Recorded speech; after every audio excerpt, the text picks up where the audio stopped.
Hop guys, may sasabihin ako sa iyo, ka-vlog. May pinapasabi ang Lord sa iyo. Salita ng Diyos. Ang sabi ng Jeremiah 29:11, sabi ng Panginoon, batid ko ang aking mga plano. Ito'y mga plano ko para sa iyo na ito'y hindi ninyo ikasasama. Ito'y nagdudulot ng kinabukasan. Hindi lang basta kinabukasan, ito'y punong-puno ng pag-asa. Amen po. So, sa Lord po, sa halip na magmumurmur po tayo mga kapatid, magre-reklamo po tayo, reklamo tayo dito, reklamo doon, galit dito, galit doon. Ang gagawin po natin, manalangin po tayo. Ang sabi po ng 1 Thessalonica chapter 5 verse 17, walang tigil na pananalangin ang kailangan dahil hindi nalulugod ang Diyos sa taong reklamador.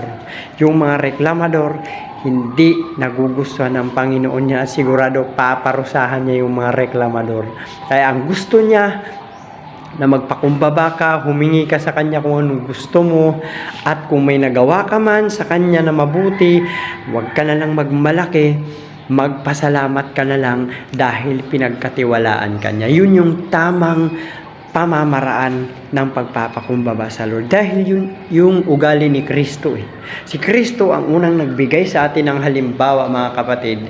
Ang sabi ng aklat ng John, si Jesus maging ang kanyang mga alagad ay hinugasan niya yung mga tanda ng kanyang pagpapakumbaba. Alam niyo po kung bakit niya ginawa ito. Hindi naman porket ginawa niya ito at bumababa na po siya bilang isang Diyos. Ginawa po niya ito para bigyan po niya tayo ng halimbawa na dapat tularan. So wala pong ibang daan maliban sa ating Panginoong Hesukristo. Yun lang po yung ating gagawin.